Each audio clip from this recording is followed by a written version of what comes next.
Good evening, ladies and gentlemen, fellow Ghanaians, my brothers and sisters. Let me begin by wishing you all Merry Christmas and a prosperous New Year. I'm speaking to you, my countrymen and women, today because I'd like to address a few of the issues that have come up since December 7th, following the election. On the issue of how best to proceed for me as a candidate, and I believe for us as a nation. Increasingly, many of us who are attempting to understand how the Electoral Commission arrived at the results of this last election are being advised to forgo the issue in the interest of peace. We're being reminded that Ghanaians are a peace-loving people, and Ghana, unlike many other nations on our dear continent of Africa, has not succumbed to war or been plagued with violence. As a former president of the Republic of Ghana, a country that I love dearly, I'm here to assure you that I know what it is to act in the interest of peace. I've always done so without reservation or hesitation. I know what it is to contest an election and to have the good people of this country choose my opponent to serve as their next president. I know what it is to concede. I have done so before. In 2016, when the election was not called in my favor, I conceded. I conceded in a congratulatory call to my opponent, and then not long after that, I conceded in a public address to the good people of Ghana. I conceded not simply in the interest of peace and democracy, but because I respect the will of the people. I did then, and I still do now. So when I say that I will not concede this election, please know that I'm not taking this decision lightly. Understand that it's not because of a desire for power, but because of a dedication to principle and a commitment to democracy. Based on the irregular and inconsistent results that were reported, I have reason to doubt that this election was not free, fair, or transparent. And without those fundamental pillars in place, how can any of us be sure that the results announced truly represent the will of the people? My brothers and sisters, I stand here today to remind you that Ghana is a peaceful nation, precisely because Ghanaians have always stood on principle. We've always fought for our democracy. Our forefathers and foremothers have always understood that without this basic foundation, whatever peace exists in our country will not be lasting. Whatever liberation we have as the architects of our collective future will soon be lost. Whenever we decide to take the easiest road, the first step is always surrender. And often the thing that we lose is the very thing that we value the most. The freedom that we enjoy today was not given on a silver platter. It came at a price. It came because our forefathers and mothers stood on principle. Our history books are filled with the names of individuals who refused to take the road that was the easiest or safest or probably the most convenient. They refused to surrender their ability to appeal for justice in a land where they are meant to have a voice and use it for the betterment of themselves and their children and future generations. All who fought for independence stood on principle to demand the sovereignty of this land that belongs to us, the people of Ghana. Indeed, Dr. Kwame Nkrumah once said, "Those who will judge us merely by the heights we have achieved will do well to remember the depths from which we started." There are many of you who are listening to me this evening who have spent your entire lives knowing only democracy.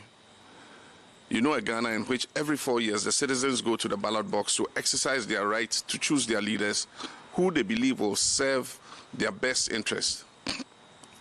You know a Ghana in which the baton of power has been passed graciously and without incident from one party to another. A country with hundreds of radio stations and dozens of newspapers. A country where citizens can openly critique the performance of their elected officials. A country where they can protest peacefully and without fear of punishment. It is a Ghana that your mothers and fathers, your grandmothers and grandfathers wanted you to know. It is a Ghana that they dreamed of, and some even died trying to make that dream a reality. But also listening tonight are the many of you who remember a different Ghana. In that Ghana, most, if not all, of those political transitions and social liberties I just spoke of earlier did not exist. The airwaves were not filled with radio stations. There were not numerous newspapers. People held their peace because to complain about the people in power was to risk all manner of reprisals. In that Ghana, presidential terms were interrupted by coup d'etats and former heads of state were executed. There was Kalabule and Operation Feed Yourself, not to mention years of hunger, bushfires, drought, and one economic recovery program after another. Even the Ghana of the Komipreko demonstrations bear little resemblance to the Ghana of today. We've traveled quite far as a nation in such a short period of time. The road has not been easy, nor has it been absent of obstacles. And that is why our beloved nation Ghana is often referred to as the trailblazer on the African continent. With each achievement, we have grown stronger as a people and as a nation. Through these trials and tribulations, our democracy has also been strengthened. My brothers and sisters, in a democracy as strong as ours, peace and justice can, and in fact, they usually do coexist. And that is because in a democracy such as the one we have built in Ghana, it is the people who hold the power. Indeed, in 2012, when the election was called in my favor, my opponent challenged the results, as was his right, and he took the matter to court. 8 long months of an election petition, far from destroying our democracy, rather reinforced our commitment to it and affirmed the strength of our institutions, particularly the judiciary. It is only in governments where the people are powerless and at the mercy of those who hold office that peace, or at least what passes as peace, can exist without justice. Some people have asked me what I hope to gain by challenging the results of this election. Let me tell you, I want perhaps the very same thing that my opponent wanted when in 2012 he challenged the results of that election. I want the removal of doubt. I want for all of us to know that our elections should be free, fair, and safe, and that we do not have to settle for a process that leaves us confused and with more questions than answers. I want a Ghana where institutions of state can be held to account, where we can stand on principle and demand transparency without the risk of losing our lives.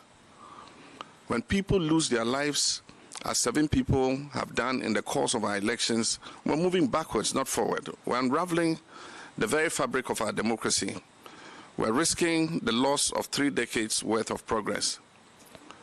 When today we see armed military and militia in our collation centers and election outcomes declared at the point of a gun, for us who have witnessed our country's journey through all its post-independence travails, we wonder if we have truly exorcised the ghost of our torturous past. We must continue to be a nation in which our young citizens have faith in our institutions, trust the rule of law, and rely on the presence of peace because there's justice.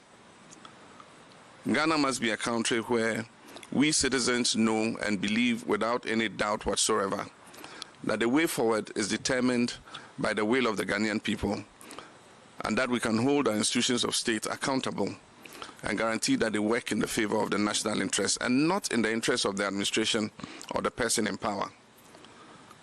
That is what I want.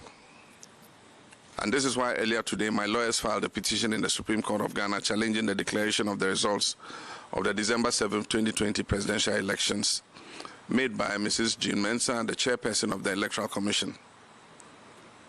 I've been compelled to do this because of her clear failure to act in accordance with our Constitution. I thank you for your kind attention.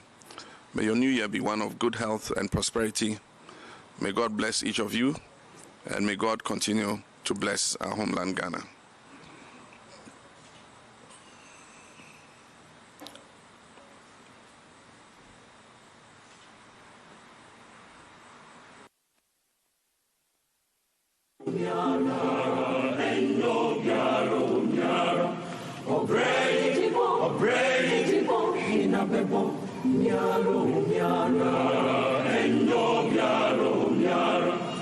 Aseni besini kwelwa miara. Aseni miara. Aseni besini kwelwa miara. Aseni besini kwelwa miara. Obrai besini kwelwa miara. Miara. Endo miara. Aseni besini kwelwa miara. Aseni miara. Aseni besini kwelwa miara.